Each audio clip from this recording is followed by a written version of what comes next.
우리가 지난주에 그 수업을 진행한 게 시장 실패할 차례인가?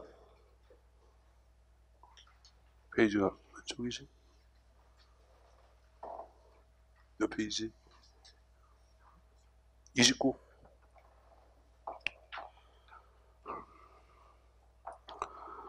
자, 29쪽. 자, 우리 지난주에는 현대행정국가에 관한 국가가에 관한 표현 양식하고 그다음에 행정의 기능을 중심으로 수업을 진행했고, 자, 오늘 이제 강의는 자, 29페이지에 현대행정국가의 특징이 나와요. 자, 그리고 저를 바꿔서 그 다음 페이지, 그 시장 실패, 정부 실패 현상을 학습을 합니다.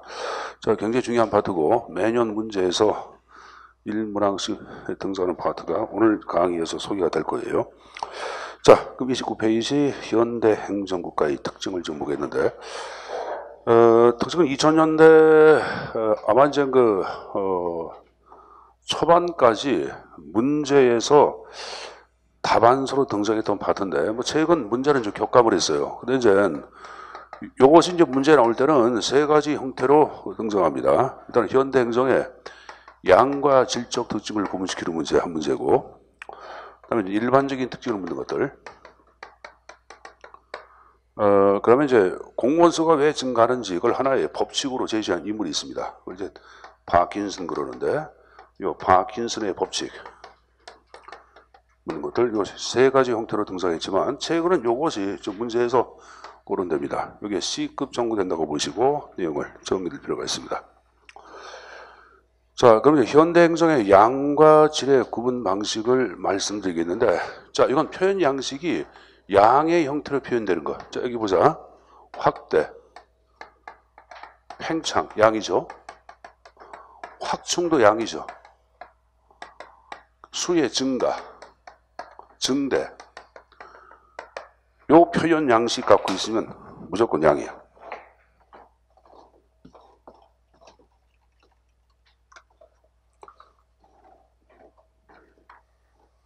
자, 내가 확대, 팽창, 확충, 증가, 증대 형태로 표현했는데, 자, 교재 29페이지 좀 보자. 1번에 행정기능의 확대 나왔죠.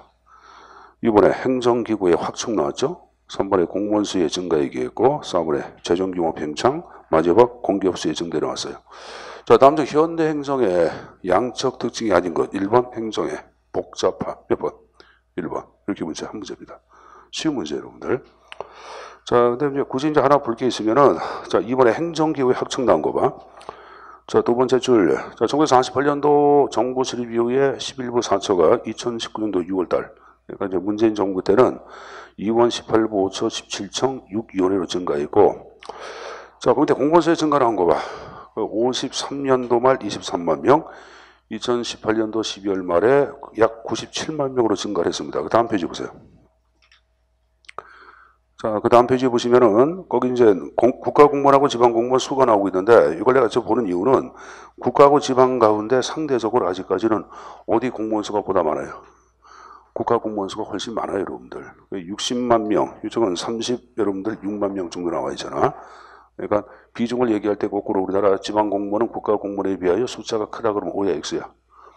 X가 되는 거예요, 여러분들. 아직까지는 그래서 국가에 의한 통치가 좀 강조가 되고 있다 그 말이에요. 지배적이다. 그러니까 지방자치보다는 국가에 의한 중앙집권행정의 한 건 아직까지 지배적이다 그 표현입니다. 자, 그거 봤으면 이제 질적인 면을 보겠는데, 요 질적인 면은 여기 보자. 요 일반적인 특징을 함정할 때 질적인 면에 관한 특징을 함정해서 문제를 묻는데, 자, 일반적인 특징은 두 가지 형태를 유의해둬야 돼. 자, 거기 6번에 신중앙집권화 밑줄. 신중앙집권화. 그리고 여러분들 7번에 광역행정. 요 광역행정을 달리 적어놓자. 행정에 광역화라고 표현하기도 합니다. 자, 7번에 뭐라고 적어놨어요? 행정의 광역화로 표현하기도 한다. 같은 말이에요. 자, 그럼 먼저 이제 신중앙집권화가 무엇인가 그 형태를 말씀드리겠는데, 자, 7번을 잠깐 보자. 나중에 지방행정론 특강 얘기할 때 제가 한번 말씀드릴 거예요. 자, 여기는 17, 18세기, 19세기, 20세기, 21세기. 자, 이건 중앙정부의 힘을 얘기하는데, 요 시기는 절대 왕정이 강력한 중앙집권적 통치체제를 구축한 시기가 이 시기 아니야. 그러니까 이때는 당연히 여러분들 중앙정부에 강력한 힘이 집중된 지방 중앙집권이 발달했고, 자, 19세기에 들어와서 절대 왕정 자체가 시민혁명에서 타파가 돼. 그리고 중앙에 대한 여러분들 국민의 불신이 팽배합니다. 그래서 국가의 힘을 비워가니까 여러분들 힘을 어디로 빼주라는 얘기야? 지방으로 빼줘. 그래서 이 시기는 작은 정부 형태를 얘기하는 지방 분권이 발달해. 자, 근데 20세기 보자. 공황 이후에 아니면 여러분들 전쟁 이후에 국가 모든 일이 피폭이 돼. 그러니까 여러분들 어쩔 수 없이 중앙정부가 강력한 힘을 갖고 다시 한번 국가 재건에 여러분들 집중을 해야 합니다. 그래서 이때는 여러분 새로운 형태의 집권이 등장하는데 이걸 신중앙 집권화라고 얘기해요, 여러분들. 자, 우리 지난주에 배웠을 때 물어보자. 19세기를 입법국가라 그랬죠? 20세기를 뭐라 그랬어요? 행정국가라 그랬죠? 그러니까 행정국가의 특징은 뭐가 되는 거야? 신중앙 집권화가 맞는 거야. 행정국가는. 그죠? 행정국가는 이게 맞는 거야. 그러니까 만약에 여기 보자. 현대 행정국가의 특징은 그러면 신중앙 집권화가 맞지. 여기 보자. 지방 분권화 그건 언제야? 19세기지. 여기 한 문제야. 자, 근데 우리가 살고 있는 것은 물어보자. 현재 20세기야, 21세기야? 21세기야. 그럼 여러분들 이 신중앙 집권화도 한 1세기가 지배하다 보니까 각종 문제점을 이야기해. 그래서 최근은 들어와서 여러분 다시 중앙정부의 힘을 비워가라. 노무현 정부 때는 여러분들 지방 분권화 정책에 근거하여 행정수도도 세종시로 이전을 해서 했어요. 했고 지방 혁신도시 만들어서 계속적으로 여러분들 지방의 각종 힘을 계속 나눠주고 있다고. 그래서 21세기는 새로운 형태의 신지방 분권화 자체가 등장을 하고 있어요. 자, 그럼 내가 이걸 적는 이유는 뭐냐? 시험 문제 다음 중 현대 행정의 특징이 아닌 것을 물어볼 때는 이걸 묻는 사람들은 출제한 사람에 따라서 20세기를 현대 행정으로 문제를 내기도 하고 21세기를 현대 행정으로 문제를 내기도 합니다. 이럴 때는 여러분들 고민하지 마시고 밑에 보기가 나올게요. 1번부터 4번까지 보기가 나오면은 보기 가운데 답을 찾아가면 돼요. 무슨 말이냐면은 보기의 형태가 대부분 작은 정부야. 그럼 일단 여러분들 현대 행정은 21세기가 되는 거야. 보기가 여러분들 예를 들어서 큰 정부야. 그럼 현대 행정은 20세기가 되는 거야. 예를 들어서 1번에 나온 게 규제 완화, 2번 나온 게 여러분들 복지 정책의 증대, 3번 나온 게 민영화, 4번 여러분들 분권화. 자, 물어보자. 규제 완화는 큰 정부야, 작은 정부야? 규제 완화, 시장에 대한 정부 규제를 완화시키는 거니까 큰 정부야, 작은 정부야? 작은 정부지. 여기 보자. 복지 정책은 큰 정부야, 작은 정부야? 큰 정부고. 이쪽에 민영화의 활성화, 큰 정부, 작은 정부. 민영화란 말은 정부의 역할을 민간으로 넘겨주는 걸 얘기해. 정부가 할 걸 민간화가 주는 걸 얘기해. 민영화라 그래. 그러니까 민영화를 얘기할 때는 큰 정부야, 작은 정부야? 작은 정부. 분권화. 작은 정부. 이때는 정답 뭐야? 2번 정답이야. 근데 1번에 나온 게 공무원 수의 증가, 2번에 재정 규모의 팽창, 3번에 복지 정책의 증대, 4번에 분권화 나왔어. 그럼 보자. 공무원 수의 증가, 재정 규모의 팽창, 복지 정책의 증대는 다 큰 정부야, 작은 정부야? 큰 정부. 이때는 정답이 뭐가 되는 거야? 4번 분권화가 되겠지. 둘 다 기출문제야. 여러분들. 그러니까 이거는 다시 말씀드리겠습니다. 현대 행정의 특징을 물어볼 때는 밑에 있는 보기 갖고 답의 형태를 찾아가자고 말씀드렸습니다. 그건 여러분들이 해야 할 일입니다. 자, 그럼 여러분들 그거 봤으면은 이제 7번에 또 뭐가 나왔어요? 광역행정이 나왔는데 이 광역행정을 다른 말로 행정의 광역화라고 표현하기도 합니다. 뭐라 한다? 행정의 광역화. 자, 여기 보자. 광역은 한자를 그려봐. 광역. 이걸 묶을 광자라 그래. 광개토 대항할 때 광자 이거야. 영토를 묶는다, 통합한다, 확대한다 그런 말이에요, 여러분들. 알았어요? 자, 무슨 말이냐면은 자, 오늘날은 교통통신의 발달에 따라서 구역과 구역을 통합해서 처리할 각종 행정 양식이 많이 등장을 할까 안 할까? 합니다. 보자, 인천에서 여러분들 서울로 출퇴근 통학들 많이 해야 하네. 하죠. 그럼 이제는 뭐냐? 구역과 구역을 통합해서 처리할 여러분들 행정 수요가 발생해. 그러니까 무슨 말이냐면은 과거에 인천에서 서울로 가기 위해서는 자, 내가 예를 들어서 연수동에 산다. 그럼 버스 타고 어디까지 오냐? 동인천까지 와. 동인천까지 와서 어디까지 가냐? 구로까지 가. 구로에 내려서 버스 타고 여러분들 학교를 갔어요. 그리고 각자마다 요금을 따로따로 냈어. 그러니까 지금 돈으로 얘기하면 여러분들 편도만 약 6,000원 정도의 돈이 들어가. 그럼 왕복 얼마야? 12,000원이야. 거꾸로도 마찬가지야. 서울서 인천으로 온 사람들. 그러니까 이러다 보니까 여러분들 서울하고 인천 자체를 통하기라든가 동거하는 사람들이 굉장히 불편하잖아. 그래서 야, 우리 구역과 구역을 통합해서 동일한 요금 체계 좀 만들어서 가지고 좀 저렴하게 해줘. 그럼 이것을 처리하기 위한 교통정책의 광역화가 등장합니다. 이걸 이제 광역행정, 행정의 광역화라고 얘기하는 거예요. 나중에 지방행정 때 학습을 할 겁니다. 알았습니까? 자, 여기 보자. 여러분들 대기권 오염 문제, 수질 오염 같은 경우에도 인천 같은 경우는 이게 물을 어디다가 갖다 쓸었어? 인천물은 어디야? 팔당댐 물 자체가 여러분들 수도권 자체 물 공급이래. 그럼 팔당댐은 어디에 있는 게야? 경기도에 있는 게야. 그죠? 경기도 팔당에 있다고 여러분들. 그러면 경기하고 서울하고 인천 자체를 통합해서 수질 관리를 함께 해야 돼. 해야 합니다. 구역과 구역을 통합해서 처리해야 할 수질관리 행정, 그걸 광역행정이라고 얘기하는 거예요. 자, 그러면 여기 보자. 내가 광역행정 얘기했는데 이 반대말을 뭐라 그러냐? 행정권역의 세분화 이케기에. 그래서 현대행정의 특징을 행정권역의 세분화 그러면 O가 돼, X가 돼. X가 되는 거예요. 아니, 적어놓으세요. 권역의 세분화 X라고 적어놓을 거예요. 권역의 세분화 X라고 적어놓을 거예요.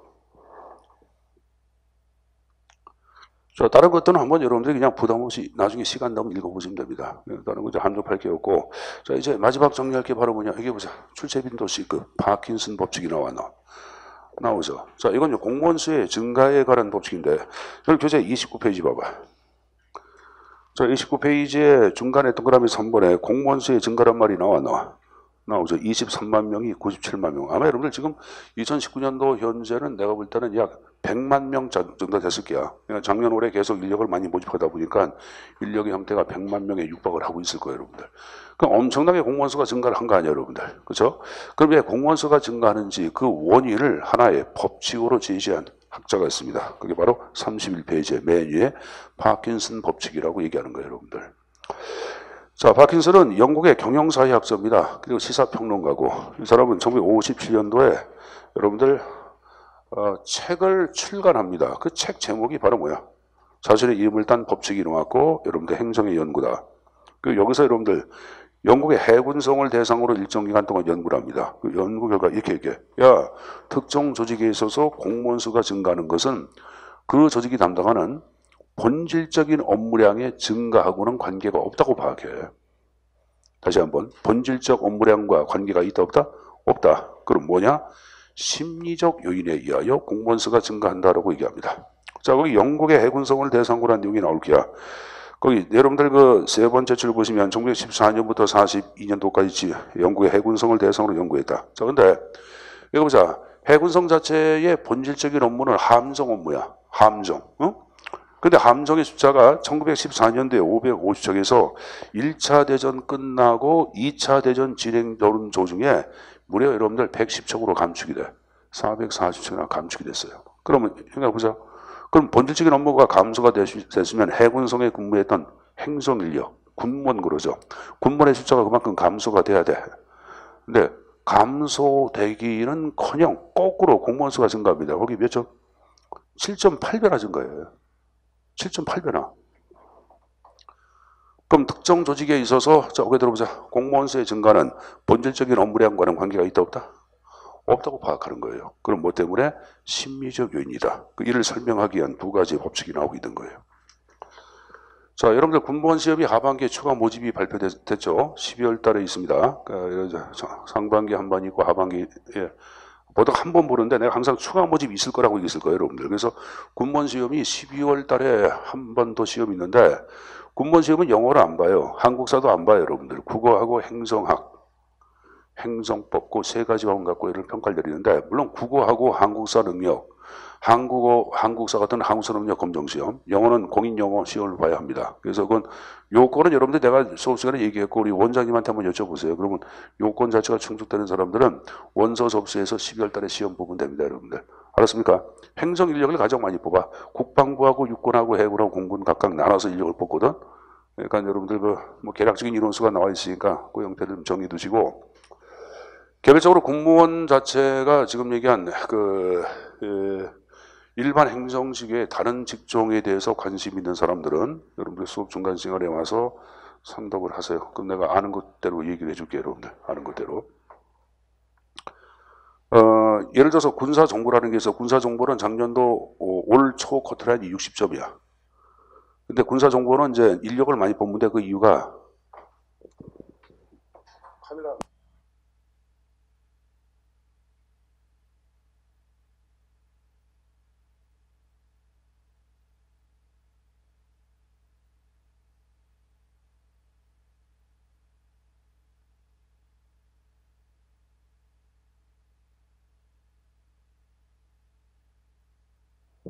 근데 두 가지를 다 내가 강의를 해. 학교에서. 그러니까 여러분들이 여러분들 이게 뭐 행정학과 관련된 과목들이야. 그러니까 약간 좀 관심 있는 사람들은 개인적으로 와서 상담을 하도록 하시고. 근데 이게 지금 10월 달 아니야. 먼저 10월 다 됐잖아.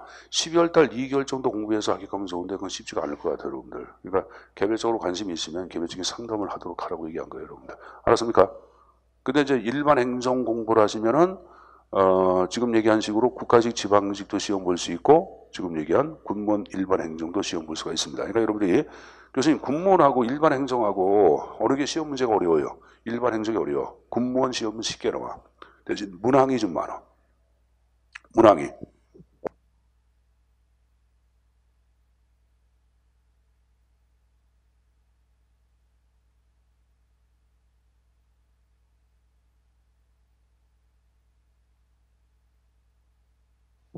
이제 가끔 이제 출제 의뢰를 받기도 해요, 여러분들. 그러니까 이제 운이 좋아가지고 여러분들 출제가 들어가면 다행인데 뭐 그런 경우도 있습니다, 있고 그러는데 어쨌든 간에 여러분들 뭐 최선을 다해서 공부하시면 좋은 기회가 있을 거예요. 그러니까 시험은 그 일반 행정, 국가직, 지방직뿐만 아니라 아까 얘기한 식으로 관련 분야에 있는 시험도 준비를 하셔야 합니다. 그래서 하나 되면 좋은 거예요, 여러분들. 국회 사무처는 참고적으로 8급, 9급이 있는데 8급 시험에 헌법이 들어가.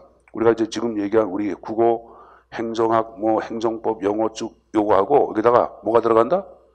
헌법이 하나 추가가 됩니다. 국회 사무처. 근데 인력을 많이 안 뽑아.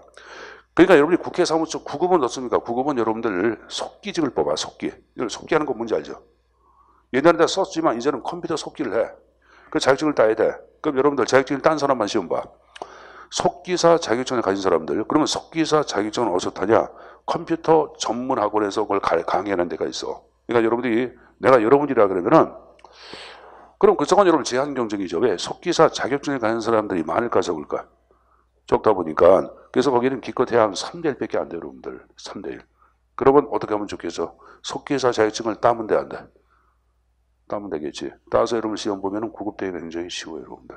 그러니까 이거는 한 정보니까 그런 정보도 일려들었으니까 여러분 알아서 판단하라고 얘기하는 거예요. 그러니까 야 이게 과연 어떻게 한 게 나을 것인가를 판단 내려야 되겠지.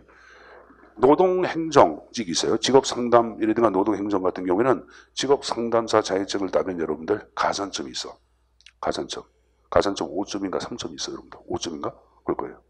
그거 엄청난 거죠. 왜? 5점이면 여러분들 5개 과목 하면 여러분들 5, 25점이야 평균. 25점 총점. 엄청난 차이가 나왔나? 나죠. 그럼 뭘 따면 돼? 직업상담사 자격증을 또 따면 좋겠지. 근데 그 따려고 그러면 또 시간 투여해야 다녀야 돼. 해야 되겠지. 그러니까 사람이 어떻게 할 때는 판단을 내려야 돼. 나는 무조건 노동 분야에 들어가서 실업자와 대상으로 그들에 대한 여러분들 각종 구호 활동을 하고 싶다 하는 사람들은 직업상담사 자격증을 따고 난 다음에 공무원 시험 지금 우리 현재 하는 거 같이 준비하면 여러분들 유리하겠죠. 그래 안 그래요? 그렇죠. 근데 그게 아니라고 하는 사람들은 직업 상담사 자격증 따는데 또 시간 투입이 돼 안 돼. 그 시간에 여러분들 영어라든가 국어 하나 더 보는 게 낫나? 나죠. 그러니까 그때는 여러분들이 또 그 판단을 내려서 이제 공부를 하셔야 합니다. 그러니까 여러분들이 잘 생각해서 여러분들 그 선택을 하라고 말씀드린 거고, 나는 상대적으로 교수님 성적이 잘 안 올라요 하는 사람들은 경쟁률이 좀 적거나 커트라인이 낮은 직종을 선택하는 것도 하나의 방법이라고 말씀드린 거예요, 여러분들. 알았습니까? 자, 뭐 이게 다 말하냐? 자, 그럼 좀 전에 파킨슨 법칙을 얘기할 때는 공무원 수의 증가를 심리적 요인이라고 얘기했을 거예요. 이를 위해서 두 가지 법칙을 제시했다. 하나가 부하 배증이 있고 또 하나 뭐가 있다? 업무 배증 두 가지 형태를 제시해놓고 있다. 자, 거기 들어보세요. 내가 특정 조직의 공무원이야. 근데 업무를 수행하다 보니까 업무가 과중됐다고 심리적으로 부담을 느껴. 그럼 누구한테 지원을 받아야 되겠지. 그럼 나는 지원을 받을 때 나와 똑같은 계급이라 직급에 있는 동료한테 지원받은 것을 심리적으로 꺼려야 할까 좋아할까? 똑같은 직급이라 계급에 있는 동료가 올 경우에는 승진할 자리는 한정돼 있는데 나하고 뭐가 돼? 경쟁 상대가 되잖아. 당연한 거 아니에요? 그럼 나는 따라서 나보다 직급이나 계급이 낮은 부하를 원하고 이에 따라서 부하가 증가합니다. 이 바로 부하 배징의 법칙이에요. 그죠? 자, 여러분 부하가 늘어나서 그럼 심리적으로 기분 좋아 안 좋아? 자, 군대에서 신병 딱가리 왔어. 여러분 기분 좋아 안 좋아? 좋죠? 근데 기분 좋은 것은 일시에 지나지 않아. 왜? 부하한테 명령을 해야 돼. 부하 통제해야 돼. 부하한테 보고받아야 돼. 부하 감독해야 돼. 그럼 이런 업무는 본질적인 업무가 아니라 부하를 둠으로써 등장하는 파생적 업무라고 할 수가 있어 없어? 있죠. 이 파생적 업무가 증가하는 것이 바로 두 번째 나오고 있는 업무 배징의 법칙이란 말을 쓰고 있는 거예요. 이때 업무는 본질적인 업무가 파생적인 업무야. 자, 파생적 업무가 증가했다. 그럼 심리적으로 업무가 과중됐다고 부담을 느껴 안 느껴? 느끼겠죠. 다시 부하를 원하고 다시 파생적 업무가 증가하고 이 두 가지 법칙의 악순환을 거쳐서 공무원 수는 기하급수적으로 증가한다. 이 바로 파킨슨 법칙을 얘기하는 거예요.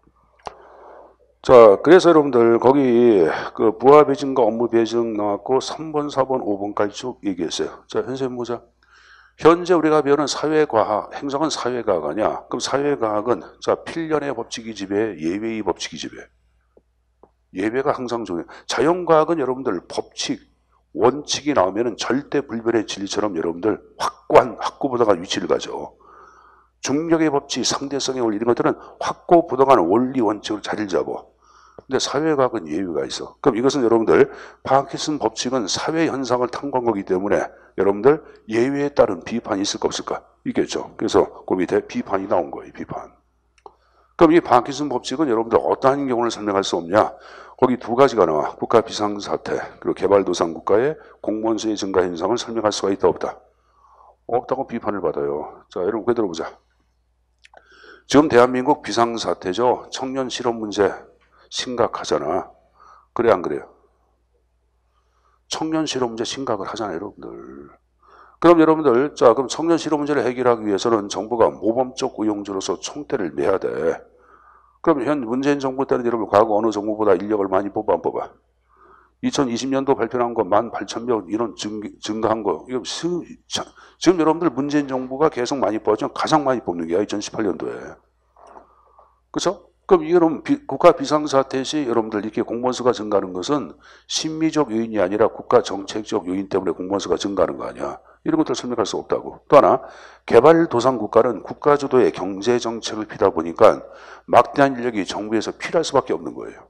그럼 개발도상 국가의 공무원 수의 증가 현상도 심리적 요인이 아니라 본질적 업무의 증가 아니기 때문에 이 현상은 설명할 수 없다고 하는 이론적 한계가 내부되어 있습니다. 그래서 비판까지 내용 좀 가져가시고 지금 파킨슨 법칙을 맨 밑에 각주 보세요. 각주 상승하는 피라미드의 법칙에도 같은 말입니다. 자, 교수님 시마노트의 맨 밑에 파킨슨 제1법칙, 제2법칙, 제3법칙 나온 거 그건 보지 마세요. 그건 보지 마시고 지금 얘기한 내용들만 정리해서 가져가시면 됩니다. 자, 그래서 여러분들 현대 행정국가의 특징에 관한 내용들은 여러분들 끝났습니다. 거기 들어보자. 선생님 보세요. 현대인 특징 양과 질을 구분시키는 문제라 그랬죠. 그래서 양적 특징의 표현 양식을 가져가라고 얘기했을 거예요. 여기 적어놨죠. 이건 암기할 필요가 없지만 쭉 보면 이해돼야지.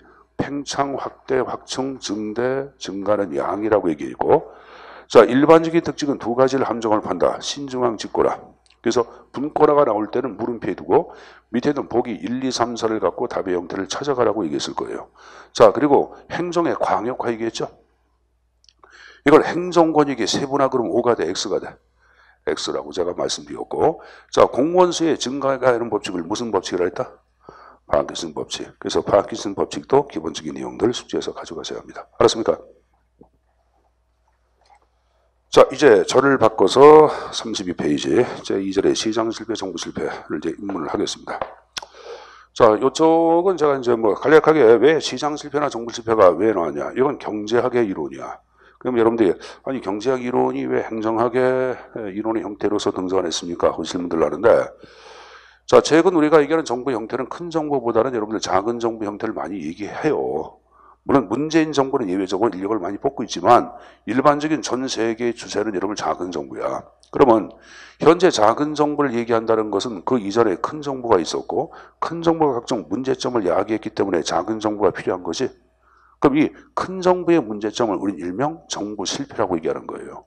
그럼 물어보자.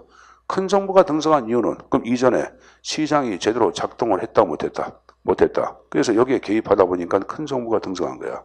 그럼 큰 정부의 등장 동기를 파악하기 위해서는 왜 시장이 제대로 작동을 못했는지 시장 실패를 또 우리가 또 여러분들 뭐 관찰할 수밖에 없는 거예요. 그래서 최근 작은 정부 형태의 구현을 이해하기 위해서는 이러한 경제사학적 흐름 맥락을 갖고 작은 정부의 형태가 등장한 이유를 고찰할 수밖에 없습니다. 그래서 이 형태가 나와 있는 거고 우리가 배우는 이 형태는 여러분들 출제 포인트를 보듯이 거기 시장 실패, 정부 실패, 민영화 정부 규제 해가지고 별표가 다 몇 개 들어가 있어요. 3개, 3개, 3개, 3개. 다 A급짜리야. 그러니까 굉장히 중요한 파트죠. 출제 우선순위 10위권 안에 들어가는 파트들이야. 굉장히 중요한 파트니까 내용 좀 정리해서 가지고 가시고. 자, 또 하나 여러분들. 우리가 경제학적 이론을 학습하니까 여러분들이 어려워하는데 아니에요, 여러분들. 우리가 심도 있는 경제학 배우는 것이 아니라 일반 여러분들 사회 시간에 경제 파트 학습을 할 거야. 그 사회 시간에 경제 파트에서 배우는 시장 실패, 정부 실패 형태하고 유사합니다. 물론 약간 좀 심도가 들어가겠지만은 그 형태를 잘 이해되면은 어떤 문제가 나온다 하더라도 문제를 풀 수 있을 겁니다. 자, 그럼 먼저 그 시장 실패 파트부터 내용을 정리를 좀 하도록 하겠습니다. 자, 이 교재 39페이지를 좀 펴보세요. 자, 39페이지를 펴보시면은 행성의 경제적 맥락 해가지고 첨삭 지도의 내용이 나와 있을 거야.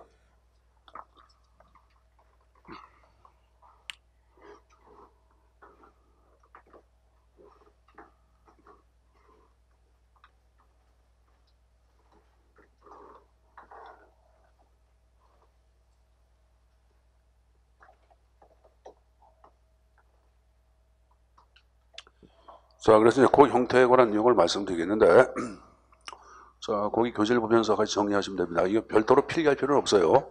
자, 근데 하나 물어보자. 1930년대, 그럼 공항이야. 공항이 이전까지의 정부 형태는 큰 정부야, 작은 정부야? 응? 여러분들 공부할 때는 자꾸만 입으로 대내야지 가만히 있으면은 이 강의하는 사람이 여러분들 자체가 어떤 식으로 이해하고 있는지 내가 파악이 안 돼. 그러니까 수업 받을 때는 좀 저들적으로 수업에 참여를 하셔야 합니다. 알았습니까? 이 선생님 성격이 좀 더러워가지고 이렇게 하다 보면 화내 막. 화내면 늘 기분 좋아 나빠. 한번 내볼까 하? 어? 여기 보자. 벌써 기분 나빠하잖아. 화낼까 그러니까. 여기 보세요. 작은 정부 아니야. 요 시기는 소국 정부로는 형태가 지배했다고 얘기하는 거고 이 이후에는 여러분들 공항 이후에는 당연히 공항 자체 때문에 시장의 정부가 개입을 해서 큰 정부 형태가 등장을 하죠, 여러분들. 자, 그러면 요 소국 정부론에 지배했던 경제의 논리 몇 가지 유형을 적어보겠습니다. 그 교재에 나와 있으니까 자 봅시다. 일단 여러분들 경제 자체는 스미스가 파악한 시장 경제가 이 시기를 지배하는 시장 경제가 지배했고 두 번째 경제의 주체를 얘기해라. 그럼 서버 공급자가 된 것은 누가 여러분들? 기업이고 컨서머 소비자가 된 것은 누구야? 가게지. 그래서 오로지 시장 안에서 기업과 가게의 경제 활동을 갖고 경제 현상을 연구하는 이론들이 탄생을 합니다. 자, 시장 안에서 이루어지는 활동을 연구한 거예요. 그래서 이걸 뭐라 하냐? 미시경제가 지배했다고 얘기하는 거야. 자, 그 다음에 이 시기를 지배한 법칙, 소위 세이의 법칙이 지배했다 이렇게 얘기하는데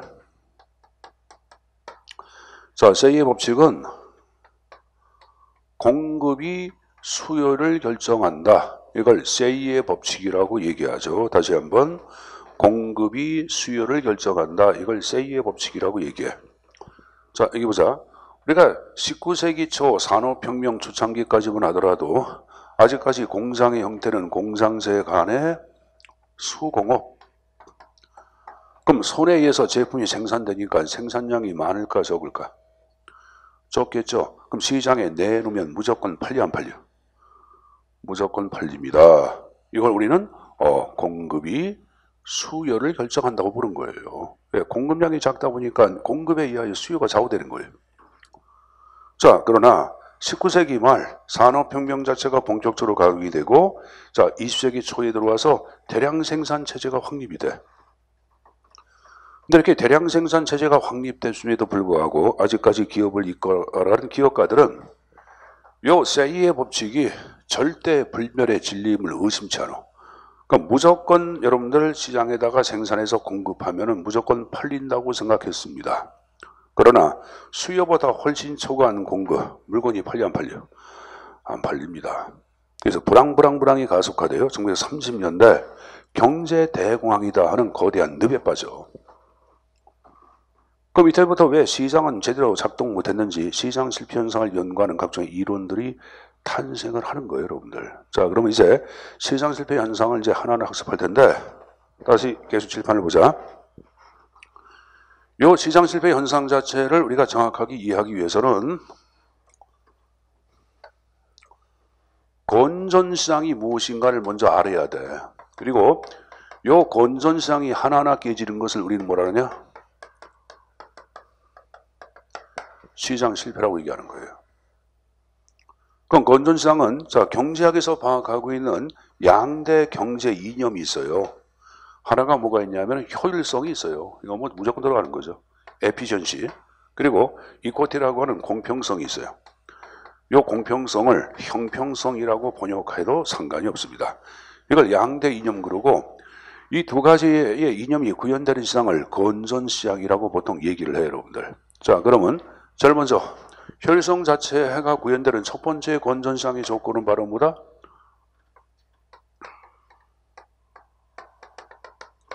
완전 경쟁을 얘기합니다. 자, 칠판에 뭘 적어놨어요?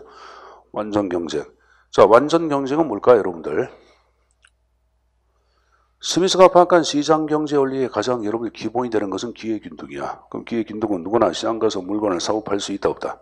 있다. 그러면 누구나 시장 가서 물건을 사고 팔 수 있다. 이 말은 시장은 누구나 들어갔다 나왔다 하잖아. 그럼 수많은 공급자가 있고 수많은 소비자가 존재해야 하네. 하죠. 이게 수많은 공급자, 수많은 소비자가 존재하는 시장을 완전 경쟁이라고 얘기하는 거예요. 그래서 경제학이 여기다 하나 더 결부시키지. 따라서 특정인의 수요나 특정인의 공급은 바닷가에 있는 모래알 티끌에 불과하다. 그럼 어떠한 수요도 어떠한 공급도 상품 가격에 영향을 미치지 못하는 상태, 이걸 완전 경쟁 이렇게 표현합니다. 오히려 붙이는 게 더 어려워. 그러니까 쉽게 수많은 공급자, 수많은 소비자가 존재했다. 이걸 뭐라 한다? 완전 경쟁. 됐습니까? 현실적으로 완전 경쟁은 존립할 수가 없습니다. 그러나 유사한 시장을 얘기할 때는 뭐가 있다? 증권시장, 주식, 수많은 사자, 팔자, 주문이 있어 없어? 있잖아요, 여러분. 이걸 얘기합니다. 아울러 이 완전 경쟁이 구현되기 위한 전제 조건 중에 하나가 바로 뭐다? 완전한 정보를 전제로 합니다. 자, 실판에 뭐라고 적어놨어요? 완전한 정보. 자, 완전한 정보는 의미가 두 가지가 있어요. 자, 하나는 뭐냐? 시장에 유통되는 정보는 사기와 기만이 없는 진실한 정보임을 전제로 해. 또 하나. 자, 아까 시장 경제 기본은 기회균등이라 했죠. 기회균등은 모든 사람이 함께 정보를 공유한다. 공유하는 거예요. 그러니까 진실한 정보, 사기와 기만이 없는 정보를 모든 사람이 공유하고 있을 때 완전한 정보란 말을 쓰고 있는 거예요. 알았습니까? 자, 아까 여러분들 주식시장 같은 경우에 주식의 시세가 여러분들 이제는 증권회사를 갈 필요도 없어요. WPC라든가 아니면 여러분들 우리가 모바일로 보더라도 실시간 여러분들 뭐가 나와? 주식의 시세가 다 검증이 돼야 돼. 이 시간에도 여러분들이 원하는 삼성전자 주식이 얼마 여러분 다 나온다고. 그럼 모든 사람이 정보를 공유한 게 안 한 게? 한 거죠. 이때 정보는 사기가 횡행한 정보야, 진실한 정보야? 진실한 정보. 요게 완전한 정보야. 됐어요? 그럼 세 번째. 시장에서 공급되는 제한은 뭐를 전제로 해? 민간제임을 전제로 하죠. 시장제, 사적제. 자, 지난번에 배웠을게요. 그다음에 네 번째 얘기할 게 내부 효과성. 요 내부 효과성은 쉽게 얘기하면 바로 뭐야? 가격 기제가 정상적으로 작동되는 걸 얘기합니다. 다시 한번 가격 기제가 정상적으로 작동되는 것을 여러분들 내부 효과성이라고 합니다. 자, 여러분들 사회 시간에 수요의 법칙과 공급의 법칙 배웠어 안 배웠어? 배웠죠? 이것이 여러분들 작동되는 시장을 얘기합니다. 이게 다 이해가 안 가면 이것도 내부 효과야. 물건을 사고 팔 때는 여러분들 우리가 돈을 주고 물건 교환이 이루어지죠? 가격을 지불하고 물건 교환이 이루어지죠? 이것도 내부 효과가 보인다고 얘기하는 거야. 자, 이 선생이 요 석발 시장에서 여러분들 여기 보자. 닭발을 너무 좋아해. 그래서 닭발 가게 들어가서 닭발을 여러분들 10만원치 사서 소주 3배하고 다 먹었어. 맛있게. 나갈 때 그냥 나가. 그냥 나가. 아줌마, 나 그냥 갈게. 왜? 나는 석바위 깍두기야. 그럼 가격을 지불한 게 안 한 게야. 그럼 내부 효과가 구현이 된 게 안 된 게야. 구현되지 않은 거지. 이해했어요? 자, 그리고 여러분들 경제의 안정성 자체를 전제로 합니다. 자, 맨 끝에 공평성은 다름 아닌 뭘 얘기해? 소득 배분의 공평성을 얘기하는 거예요. 자, 칠판에 뭐 적어놨어요? 소득 배분의 공평성.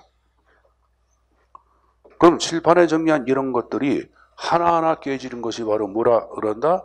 시장 실패라고 얘기하는구나. 자, 그러면 첫 번째 완전 경쟁이 아닌 뭐?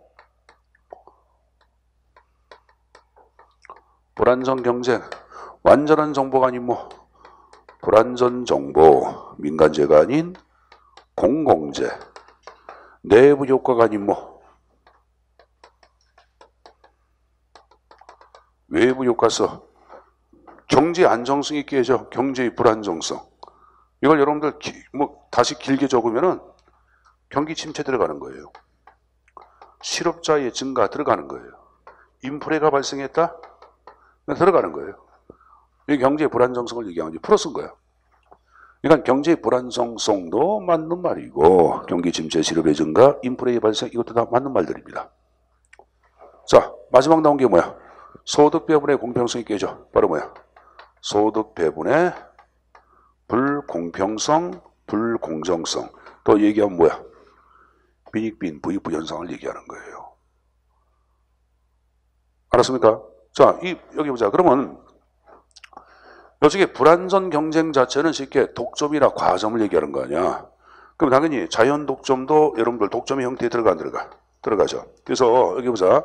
경제학 공부하신 분들은 불완전 경쟁은 협의하고 광의로 나눠서 얘기해. 협의를 얘기할 때는 독과점만 얘기하는 거고 광의를 얘기할 때는 이걸 포함해서 얘기해.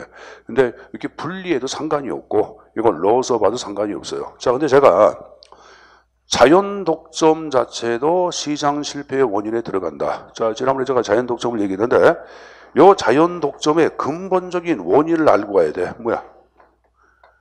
규모의 경제죠. 규모가 커질수록 뭐가 구현된다? 경제성이 증가한다고 보는 거예요. 그걸 규모의 경제라고 얘기하는 거야.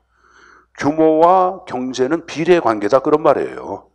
규모가 커질수록 경제성, 효율성, 수익은 증가한다고 보는 거예요. 왜? 비용의 체감을 가져오기 때문에 이렇게 얘기합니다. 자, 여기 보자. 강의실 A가 있고 강의실 B가 있어. 그럼 두 강의실 자체 각각의 강의실은 임대료하고 강사료가 지급되는 것이 여러분들 똑같아. 그걸 고정경비라 그래. 뭐라 한다? 고정경비. 그래서 예를 들어서 각자 강의실에 들어가는 여러분들 임대료하고 여러분들 인건비 자체가 1만 원이라고 가정해보자. 여기 이제 비용이야. 자, 그리고 A 강의실은 학생이 10명이 수강을 해. 여기는 100명이 수강인데. 그리고 학생들한테 10,000원의 수강료를 받았어. 그러면 이쪽은 전체 수입이 얼마야? 10만 원. 이게 얼마? 100만 원. 자, 보자. 10만 원일 때 여러분은 전체 고정 비용은 10분의 1을 차지하지. 근데 100명이 되면은 100분의 1로 비용이 감소가 이루어져 안 이루어져? 이루어졌잖아. 자, 규모가 커짐에 따라서 비용이 체감됐으니까 경제성 수익은 증가해서 안 했어요. 했죠? 그럼 두 개가 경쟁해. 그럼 자연스럽게 이쪽은 도산을 해야 해. 하겠죠. 그 이쪽은 남 안 남어? 남죠. 그래서 규모의 경제는 비용의 체감을 가져오고 자연 독점을 가져온다고 파악하는 거예요. 이해했어요? 동네 대형 여러분들 마트가 들어왔어. 할인마트가. 그럼 동네에 있는 소규모 구멍가게는 다 자연스럽게 문을 닫아 안 닫아? 닫고 여러분들 대형 마트가 자연 독점을 해야 안 해? 하잖아. 그럼 여기 보세요. 규모의 경제, 비용 체감도 그러면 시장 실패의 원인에 들어간다. OX. 크게. 오지 이 사람들아. 여태 그 얘기한 거 아니야. 교재 잠깐 좀 보고 가자. 어딜 보냐 하면은 35페이지. 35페이지 맨 밑에 각수 14번을 봐봐. 불완전 경쟁에는 규모의 경제에 근거한 비용 체감의 법칙 및 자연 독점 요소도 포함되어 있다. 그런 말 나와 나 이제 그거 여태 얘기한 거예요. 근데 여러분들 이거 보자.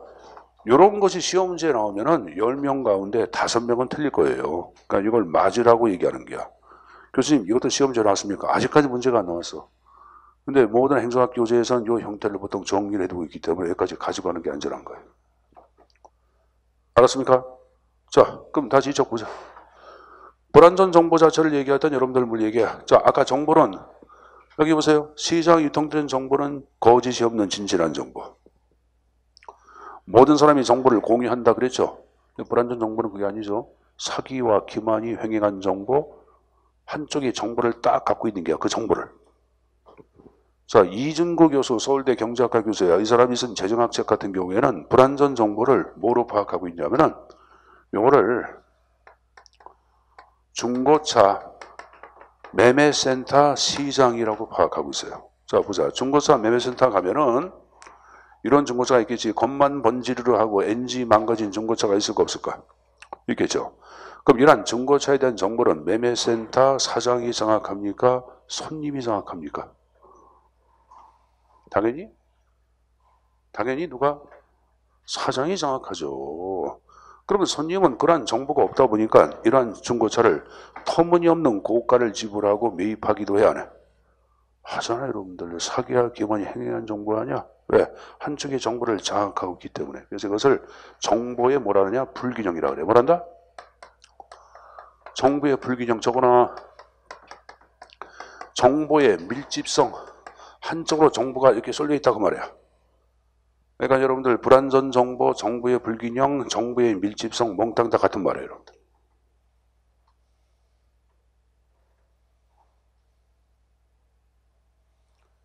자, 그럼 거기 들어보자. 중고차 매매센터에 관한 글이 나왔어. 그럼 뭘 보여주는 거야? 시장 실패 가운데 정부의 비대칭성 자체를 설명한 이유야. 그래서 위에 보기에 글은 시장 실패 가운데 무엇을 설명한 것인가 이렇게 나올 수도 있어. 그러니까 내가 중고차 여러분들 시장을 얘기한 이유는 정부의 비대칭성을 이해하라고 제가 말씀드린 거예요, 여러분들. 그렇게 해서 시험 문제가 나와. 알았습니까? 자, 우리 공부하신 분들 라이벤슈타인의 X의 비효율성 비어서 안 비어서? 자, 하여간에 나중에 또 말씀드리겠습니다. 정리해서 가져가시고 여기 보세요. 그다음에 공공연한 시장에서 공급이 돼 안 돼? 안 되니까 시장 실패가 되는 거고. 자, 그 밑에 나온 게 이제 외부 효과가 나와. 내부 효과는 뭐야? 가격 기제가 정상적으로 작동되는 걸 얘기해. 이건 가격 기제가 작동되지 않은 걸 얘기하는데 내부 효과는 이제 형태가 두 가지가 있어요. 적지 마시도 나오니까 외부 경제성이 있고 외부 불경제성 두 가지 형태로 나눠지는데 이거는 가격을 통하지 않고 타인한테 이익을 주는 거야. 타인의 사회라 그래. 사회 전체의 편익을 증가시키는 거예요. 대가를 바라지 않고 내가 대가를 바라지 않고 사회 전체를 편익에 공헌하는 것들. 이게 지금 얘기한 식으로 외부 효과 그러고 외부 불경제를 얘기할 때는 가격을 통하지 않고 타인한테 불이익을 주는 거야. 이건 여러분들 사회의 비용을 전가시키는 거야. 전체 사회에 내가 부담할 비용을 사회 전체에 부담시키는 것들. 이걸 외부 불경제라고 얘기하는 거예요. 여러분들 여기 보자. 길 가다가 무심코 담배꽁치 버리는 경우 있어 없어? 그렇죠. 이건 가격을 통하지 않고 내가 여러분들 부담해야 할 비용을 사회의 비용에다 전가한 게 안 한 게야. 한 거지. 이거야. 알았어요? 자, 이거는 타인한테 이익을 주는 거. 이건 뭐야? 타인한테 불이익을 주는 거. 가격을 통하지 않고. 그럼 여기 보자, 여러분들.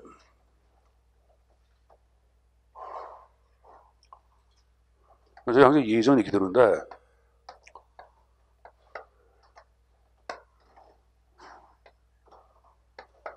자, 이쪽에 무슨 일이 있냐, 오늘? 표정이 다 이렇게 어두워. 오늘은 차를 끌고 오는데, 야, 1차선에서 시속 80으로 가, 고속도로에서. 그 차들은 1차선 차선이 아니라 2차나 3차로 이동해야 되는데, 80 넣고 계속. 근데 그게 한 대를 그래서 이제 지나쳤어요. 지나쳐서 들어갔어요. 또 있어.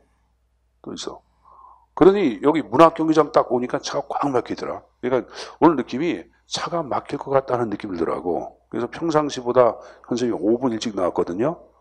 근데 이제 학원 정확하게 엘리베이터 이렇게 타는 데까지 들어온 게 10시에 딱 들어와서 이렇게 올라와서 뭐 책 풀고 커피 한잔 타고 들어오니까 약 3, 4분 정도 늦었을 게 올렸는데 오늘은 별로 기분이 안 좋은 하루 같아.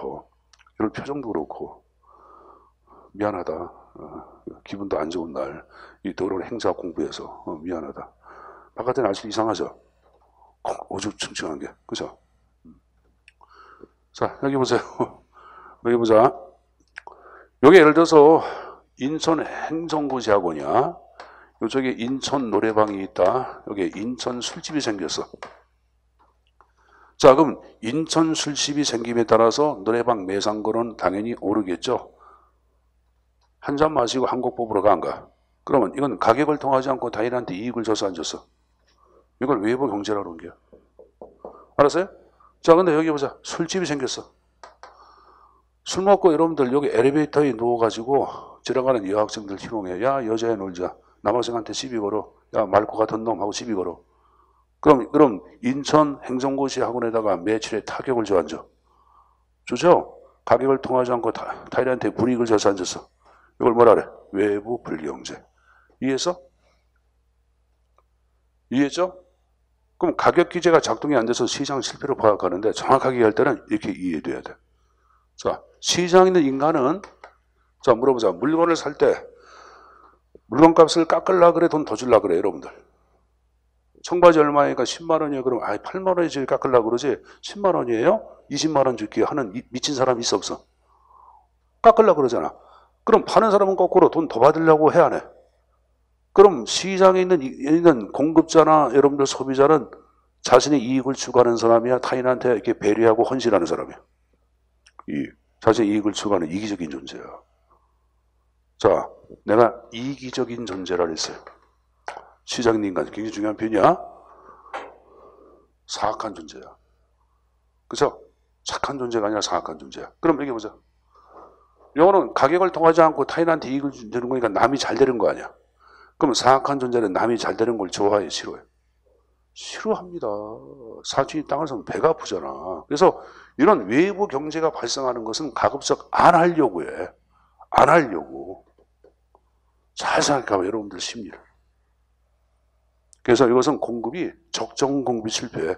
과소 공급이 발생해. 여기 보자. 여기 보자.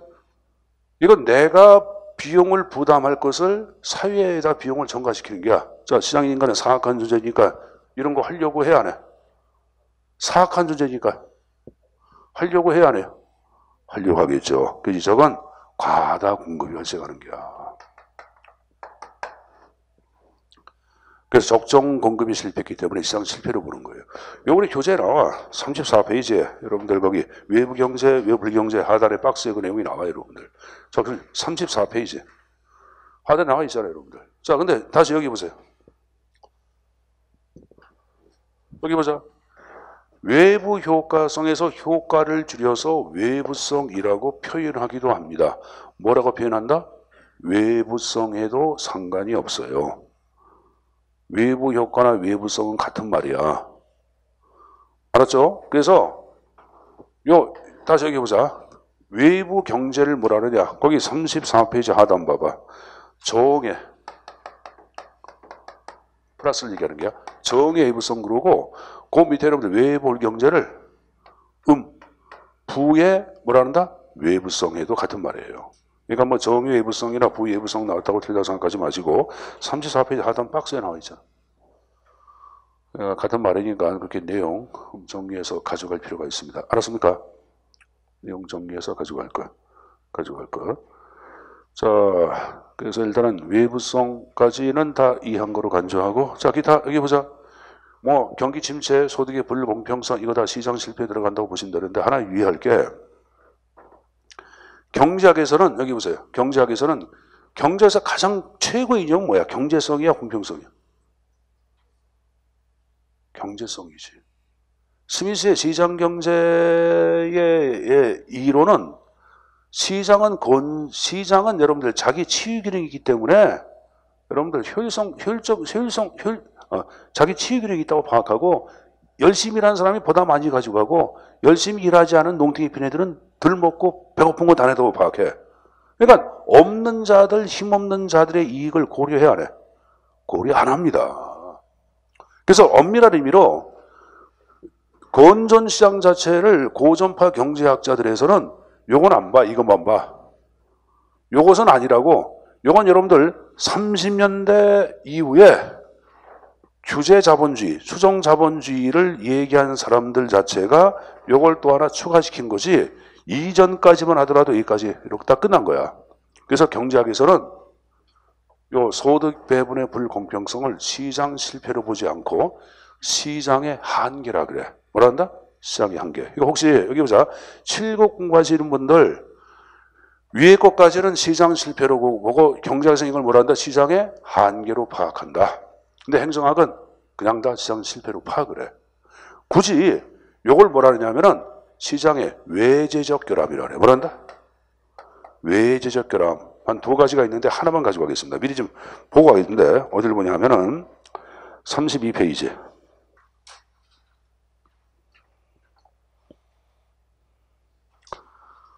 자, 각주 반가르 8번에 보시면은 세 번째 줄 시장의 외재적 결함인 경우 이렇게 나왔죠. 시장이 이상적으로 작동하더라도, 그러니까 고전파 경제학에서 이상적인 작동은 이걸 얘기하는 게 요거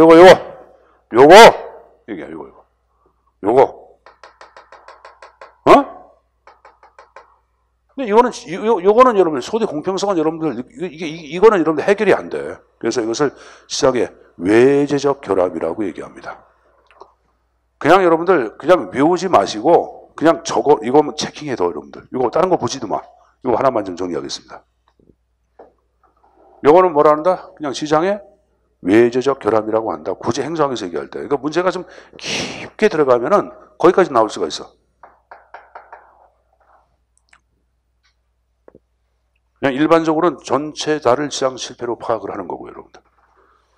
자, 그래서 시장 실패에 관한 내용들 좀 얘기하면 제가 이제 얘기하는 게 하나가 있는데 그건 좀 쉬었다 할 텐데 여러분 쉬는 시간에 요거는 한번 여러분이 이제 한번 직접 연습장이나 OX 퀴즈 노트에다가 직접 한번 그려봐. 그려보면은 시장 실패에 관한 내용도 이해할 거예요. 자, 그리고 요 내용이 이해 안 가는 사람들은 쉬는 시간에 여기 연구실, 교무실로 와가지고 질문하시면 됩니다. 알았습니까? 자, 좀 쉬었다 하겠습니다.